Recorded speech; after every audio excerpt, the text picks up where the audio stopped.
our day, we're going to have a conversation about networking, and I'm going to turn it over to Mr. Stephen Lutter, who's going to talk to you about networking and why that's important. Great. Before I jump into my personal story, are there any topics that you guys want to cover today specifically? Those things that you're interested in? Just the value of networking, like what the heck is it? Yeah. Okay.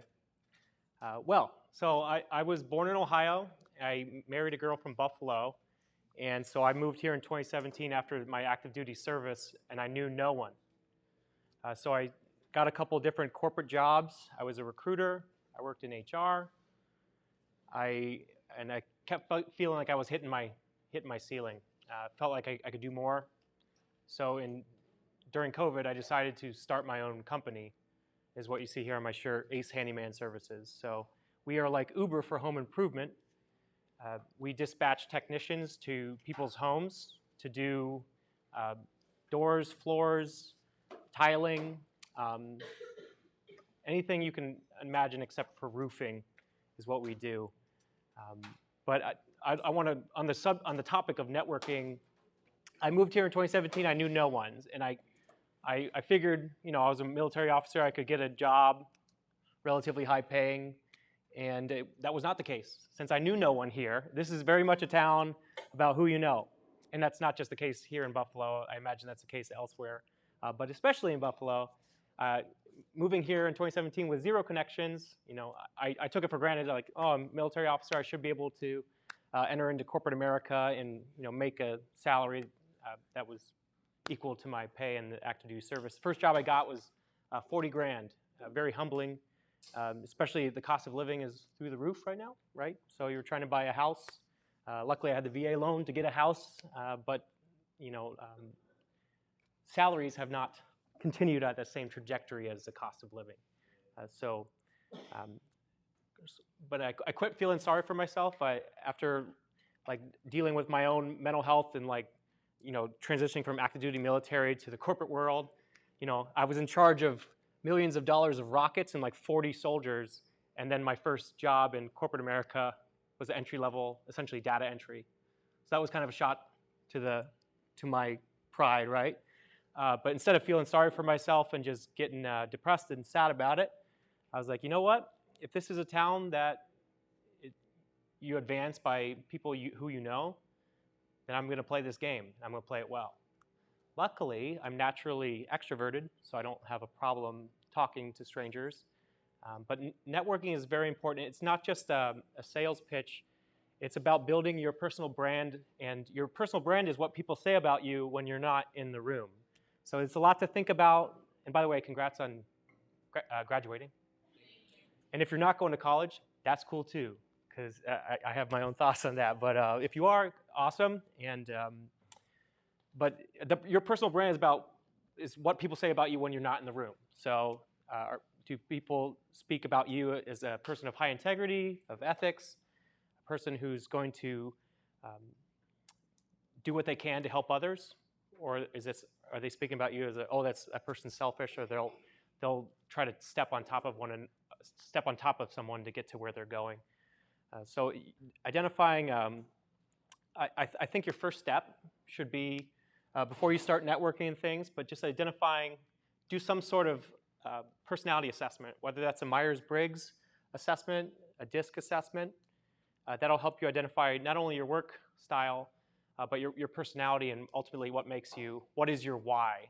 So having spent 5 years in corporate America doing jobs I was not good at, I find it very important that you identify what does bring you energy and passion, and make sure you stick to that, right?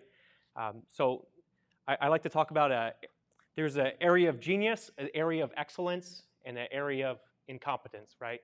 So my area of incompetence as a high I and the ENFP and the Myers-Briggs, I'm very extroverted and very people-focused. So I struggle mightily with analytical tasks, organizational skills, right? So how do you think that data entry job went? Not great. I was a history major. And I knew I was good at leading people. That's what I did in the active duty service.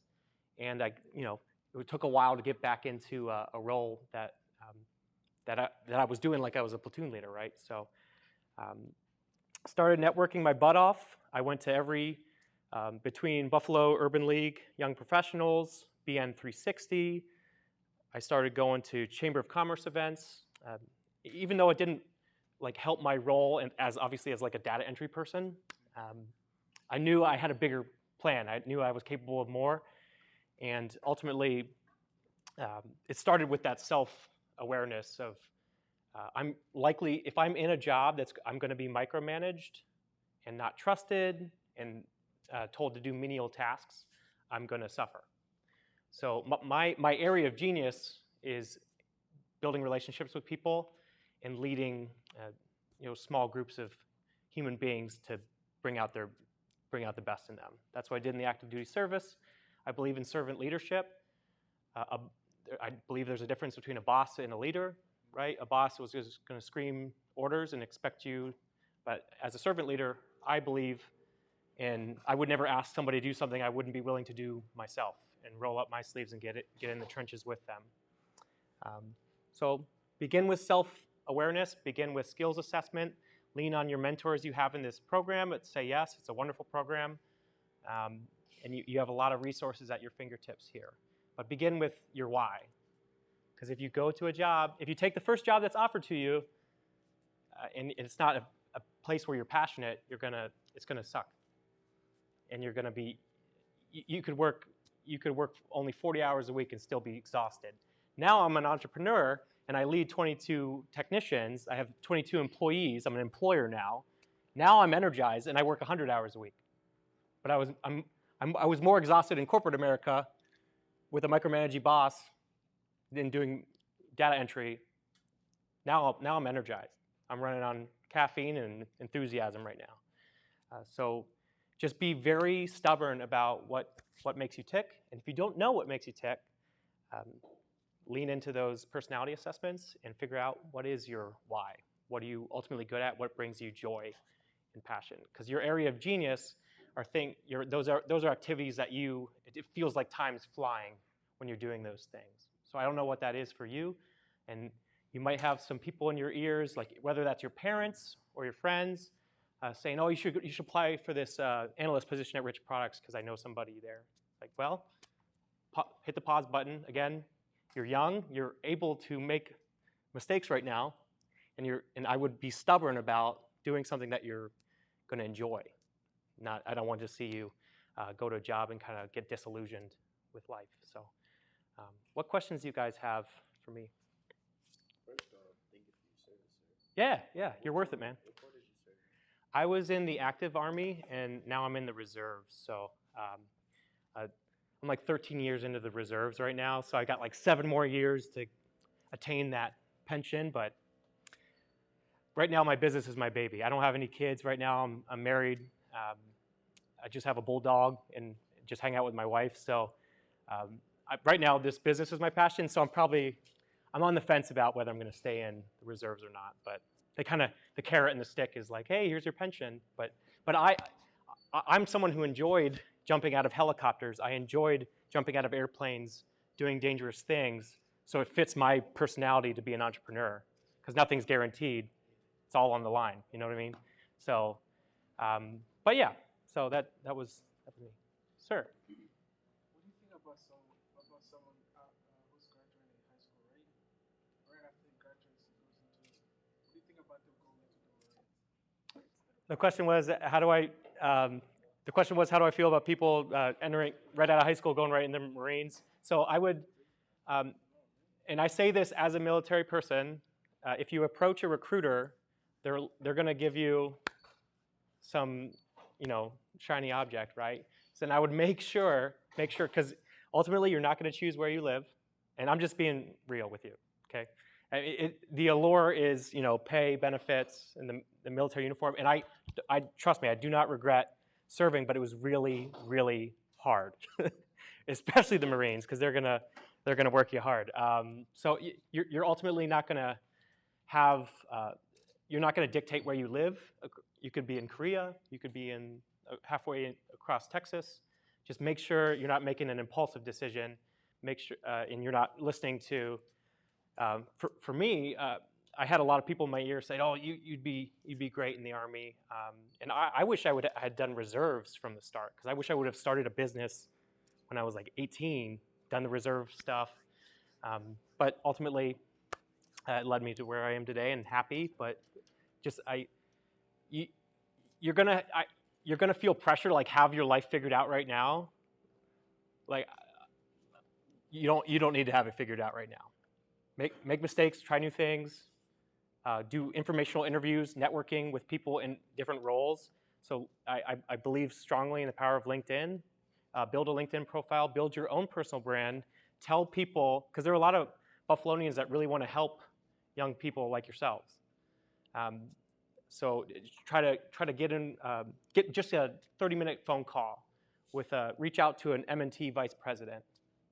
You know what I mean? Just and start deliberately networking with people, adding a personal note on LinkedIn saying like, hey, I'm considering joining this industry. Would you give me 30 minutes of your time? And I guarantee you, any good person is going to say yes. And that goes for me too. So I'll have, I can help with resume prep. I can help with mock interviews. I was a Say Yes mentor. My mentee actually joined the Navy. I did not sway him that way, but so now my mentee is now in the Navy somewhere in Japan. So I'm actually a free agent mentor right now for Say Yes. So I'm all background checked and everything. So, but yeah, think about it. Because it's such a significant, they're going to sign you up for like a 3-year, 4-year term. So, but the good benefits are good. Pay's good, but ultimately, what makes you happy?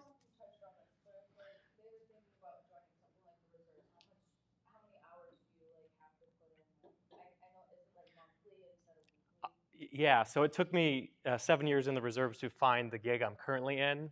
Again, you don't have a lot of control about where you go. So my first unit, I had a Army Ranger major who insisted that we sleep outside every weekend.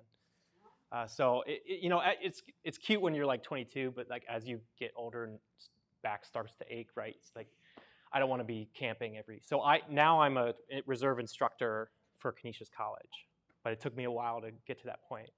So you have a lot more freedom of maneuver in the corporate America than you do in the military service.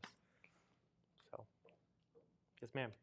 You mentioned having to reach out on LinkedIn and just connections. I think LinkedIn. You guys know about LinkedIn? Mm-hmm. It should not be treated like MySpace or Facebook. Yeah.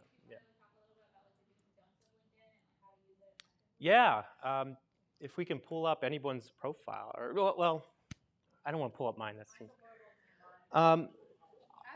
Yeah, yours would be good. Yeah, his will be good. Number one, I would say have a non-Facebook, no selfies, have a professional headshot. I imagine Say Yes can help you with this. You have staff and mentors here that can help you with a professional. Yeah.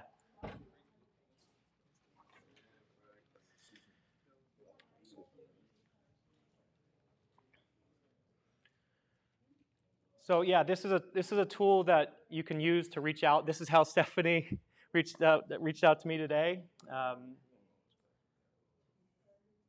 And I knew about Stephanie by way of LinkedIn. I was like, oh wow, I should connect with this person, director level at Say Yes Buffalo, a nonprofit, and that's ultimately how I joined Say Yes as a mentor. So, but you talk about someone who can build a personal brand. I know what she's about. I knew what she was about before I even met her. Okay, physically. Yeah. Yes, ma'am. You think you could use this to kind of if you have more questions and stuff like that, you want to see people higher up and what they do, you could look on there and see. Yeah, it's not creeping. It's expressing genuine interest in someone's career path. Like who do you look up to? Where can you envision yourself in 5 years that fits your passion, right? And again, you have wonderful staff here at Say Yes who can, on a by name basis. But yeah, I would start with a really good looking headshot. That's not a selfie. That's not you in your girlfriend, your boyfriend. Make sure it's just you, in a professional setting.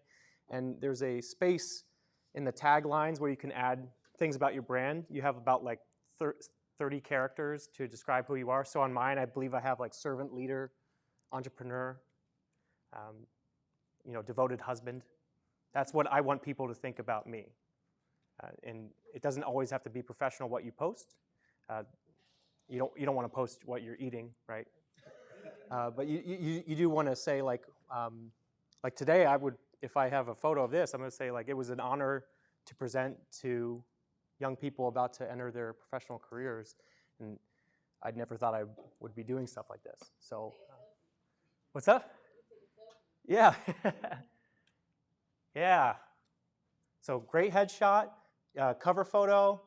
So this is what I was talking about, that taglines, right? So I know Mr. Cruz, he has his own marketing firm. He works for Say Yes, and he's also worked his butt off for nonprofits his whole career. So that's all captured here.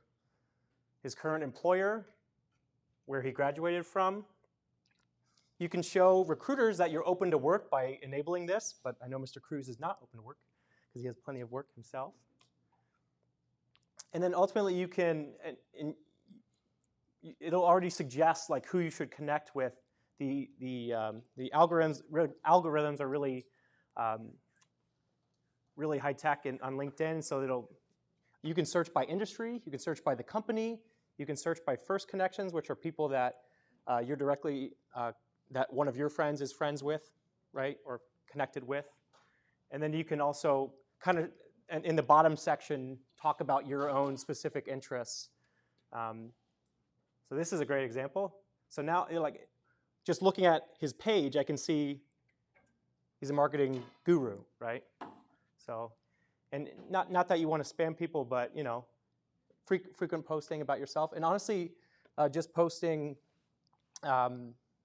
Like, hey, I'd be interested in connecting with anybody who started their own clothing company, right? Don't be afraid. Like, get over the imposter syndrome. Get over the oh, no one would care what I think or what I say. Get over that. People do care. Okay, so I know it might not. Your brain might convince you otherwise, right? But go out on a limb. That's where the fruit is. Put yourself out there. I know it's harder for some of the introverted folks in the room, but you have great mentors and great staff here at Say Yes who can encourage you to do that. That's LinkedIn. Oh yeah, and I'm completely missing. I know Mr. Cruz like runs the Changemakers 30 Under 30, and so you can post like those accolades down here. And nothing's too trivial, right? So if you were the president of a club in high school, put that on there. Anything. If what sports you played, what leadership roles you held, what are your interests, right? So if you look at my profile, you're not going to see any interest in data analyst. I don't want to do that. That's not me. I want to talk with like business leaders and folks going after it. But yeah, that's a very important tool. And you might have a tendency to think like, oh, LinkedIn is not the time to be humble. Your personal branding is not the time to be humble and modest, okay? If you don't tell the world what you do or what you're about, then they're going to make assumptions, okay? So I try to be a humble guy, but on my LinkedIn profile, I put every damn medal, every damn award recognition I've ever received. Okay, right, because you worked hard for it, right? So I'm not going to go around saying like, oh, here's my campaign medals from the war. What's that? Yeah, and you should put it too. What other questions do we have? You mentioned earlier one of the strategies that they can use is an informational interview. So for those who are unfamiliar with it, can you just kind of explain what it is and just the benefit of it? Yeah, so an informational interview is a no pressure, no stress. You're not actively applying through the company's applicant portal, applicant tracking system. You're just simply asking for somebody's time and and ideally speaking to somebody about the role that you're interested in. So any self-respecting person at an M&T, Rich's Products is gonna, if a young person reaches out to them with the guts to say, please, if I could have 30 minutes of your time, I'd like to know specifically about your role, instead of just applying blindly, and then you find out on day one, like, whoa, I'm not gonna be a good fit for this. So like, again, please don't do what I did and take the first job that's offered to you. Make sure you know about the role, who your supervisor is gonna be, and don't forget, like, you're interviewing the company too. Nowadays, the onus is on the employers to make it a really good place to work. Y'all have the leverage. Employees have the leverage right now. And what every employer you hear is like, oh, I can't find anybody to work. Well, it's probably because you're not paying them enough. So make sure, and don't get taken advantage of like I did and take 40 grand. Ask for more. Negotiate that as you apply through the process. But an informational interview, that you're just having a one-on-one with a person, a business professional in an industry that you're interested in. And make sure you have like 3 or 4 questions, like what's a day in your life look like? How are your coworkers? What's the company culture like? Very important. What are your DE&I policies? You want to know, and it's going to impress people by asking those questions, because then I guarantee someone is going to like needle the HR person and be like, I just had an informational interview with this young person who 19 years old and just asked me about our company culture. Like, the knock on Gen Zs, which is not true, by the way, is like social skills are struggling. I don't agree. I employ plenty of Gen Zs. My marketing person is a Gen Z person who can do things that I can't. So break that stigma and just have the courage to ask somebody for their time. Our generation. That's your generation. Yeah, so I'm a millennial, so avocado toast, that's us. Brunches, and y'all are more technologically inclined, which is gonna be a huge advantage. Like, there's already a technology gap between my generation and yours. Like, y'all can do stuff that I simply don't know how to do. I'm already getting old. I'm 30, you know what I mean? So there's already like a learning curve. I'm 30. Well, my marketing person tried to show me how to do a reel the other day. I didn't know how to do it. You know what I mean? So it's probably easy to you, but I couldn't figure it out. Yeah. Where was I based at in the military? Fort Hood, Texas, Fort Sill, Oklahoma, and then Kuwait and Iraq for a year. Yeah. It was 129 degrees when I arrived on the first day. Oh yeah. Like I said, the question about joining the military, I said make sure it's something you want to do, not just like, oh, I want to wear the uniform and look good for the ladies, right? Right. Yeah, and a lot of single soldiers. That's the way to go. I'm an Army guy, but that's the way to go. I don't know. What's up? Yeah. Yeah. I sure did. Yeah. What about any questions about entrepreneurial stuff or networking? We're good. So was it just like GTA?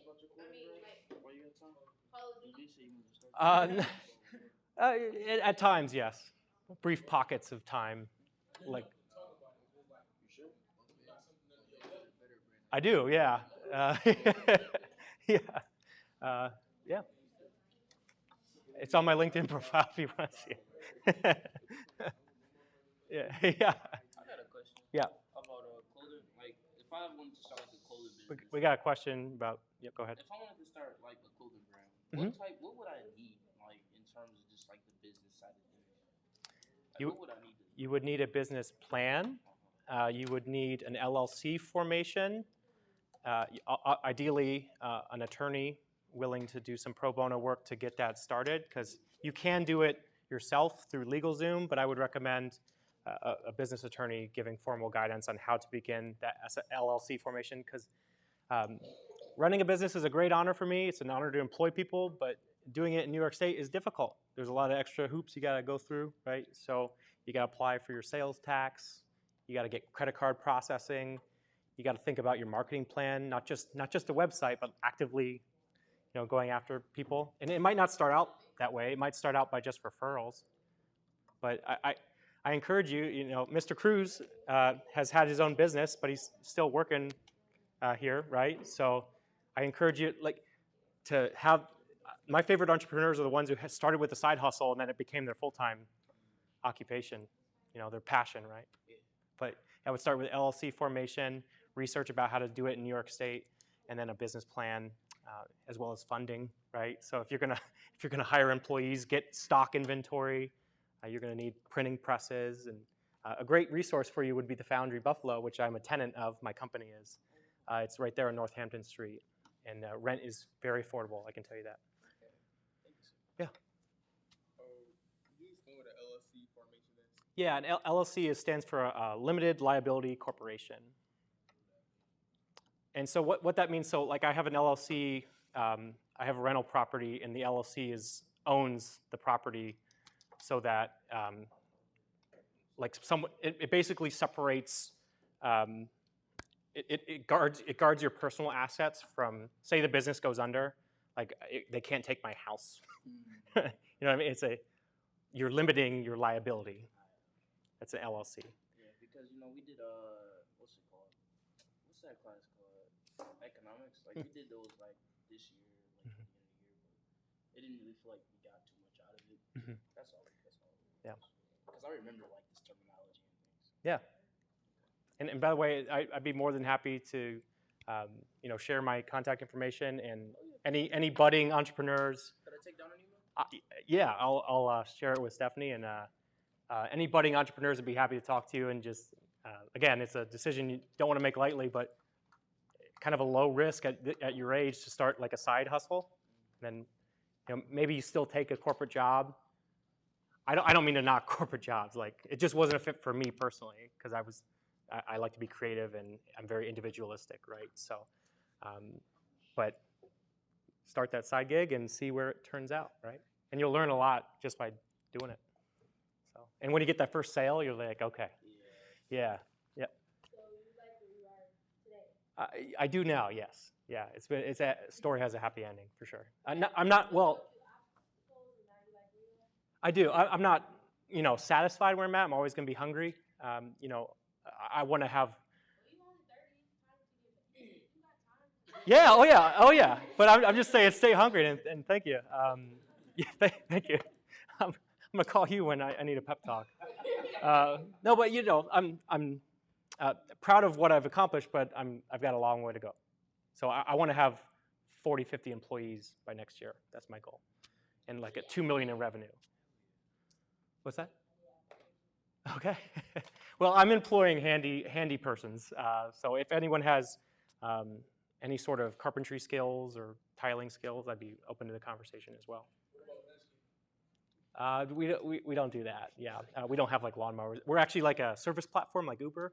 So our technicians start and end their day from their homes. They just get dispatched through an app to people's homes. Oh, that's pretty dope. I think it's.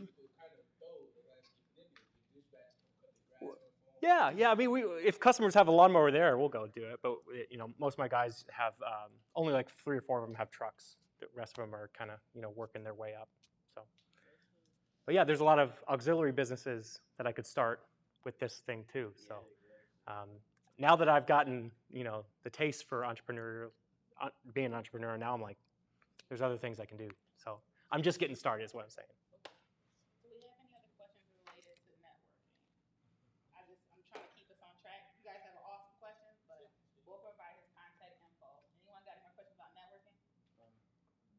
It's not a dirty word, right? It's not. It's even if you're introverted, it's important that you do it. And if you are introverted and you're deathly afraid of going to a networking event or speaking to strangers, find yourself you're an extroverted person, your extroverted buddy, and have them be your safe space. Yeah. She's pleasantly chatty, and introverted, and I don't like talking to people. So she used to be mine. Yes, ma'am. You know how you said you was learning how to do nails? The more you do, the more you should get your The more what? The more, like you said, just trying to learn how to. Oh, reels. Oh, yeah. That's a world I don't know anything about. Yeah. The more views, the money you'll make from Yeah, I'm gonna have our marketing director, who's a 23-year-old, is gonna start trying to push paid ads that way, and we're gonna like have a DIY channel. Oh, that's pretty good. Yeah. That's cool. So Yeah, that's good. I'm thinking about it. I just can't do it. Yeah, they're fun. They're fun. I know how to watch them. I don't know how to do them. Yeah, I'll do that. Yeah. Can I ask you guys a question? We got bingo. What does networking mean to you guys? I don't think we even started with that. Promotion.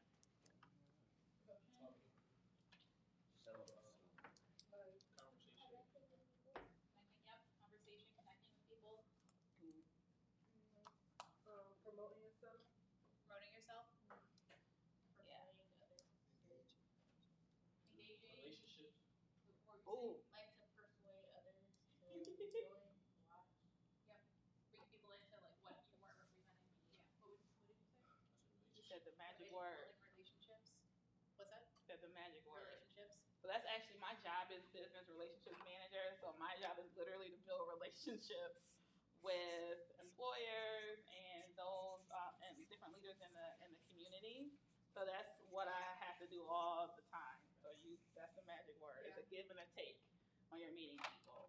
I kind of call it professional socializing. So it's a social experience, right? But it's not the same as socializing with your peers, with your friends from school. Like there is a different level of it. You can't have necessarily the same conversations, right? Some topics are off limits. You know, there's a purpose behind it because you want to collaborate. Big words. Everybody wants to collaborate on stuff. So it's like professional socializing with a purpose. It's two words. Do you guys know what introvert and extrovert actually means? Okay. So being that you're an introverted person, if you don't have Johanna, Stephanie, what can you do to prepare yourself in your role to kind of network with these people? So I'm really introverted, so I like to come early because it's not crowded. We can't hear Michelle. Oh, sorry. So my question to Stephanie was, since she's an introverted person, how does she manage and build these relationships if she doesn't have an extroverted buddy with her at that moment? So I do not like talking around a lot of people. I'm very quiet. There's a whole bunch of people. I'm usually one in a corner by myself. I come very early because people usually don't come to things early, so it's not crowded. So it's much easier to strike up a conversation with someone. Once it gets crowded, people are kind of like huddled. I don't know how to break into the huddle without looking like goofy. Also, I don't focus on trying to meet everybody in the room. I just try to focus on building like maybe one or two really great new relationships or reconnecting with someone I actually know in the room already. And we're going to revisit, after this activity, we're going to revisit LinkedIn. I'll actually show you how I use it because there's in-person networking and like Stephen already said, there's also virtual networking and they kind of work hand in hand. There's a lot of times I'll meet people like in real life and like, oh, we already connected on LinkedIn and we're already engaging each other's content. So we'll talk more about that. But yeah, you you have to make it work for you. Like it's part of my job. I'm a lot better at it than I was 3 years ago, but you got to just figure out a strategy that benefits you because you'll be using this a lot more now that you guys are transitioning. Sorry, you all are transitioning into, your careers. Like Stephen said, even if you're introverted, I actually am incredibly introverted. You guys know what introversion and extroversion means? Yeah. What does it mean? To yourself.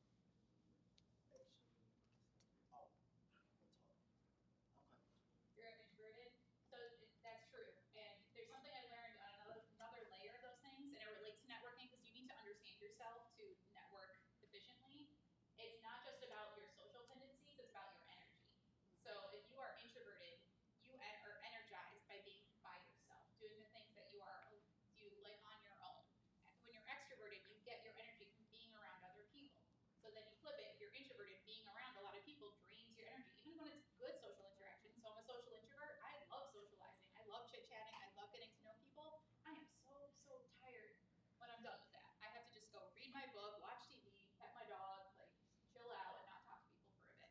If you're extroverted, you get drained by being alone. So like my best friend, we joke because she's an antisocial extrovert.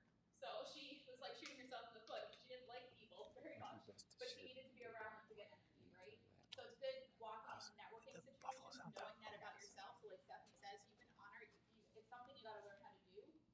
Unfortunately, that's how our society works, that you need to be gregarious and out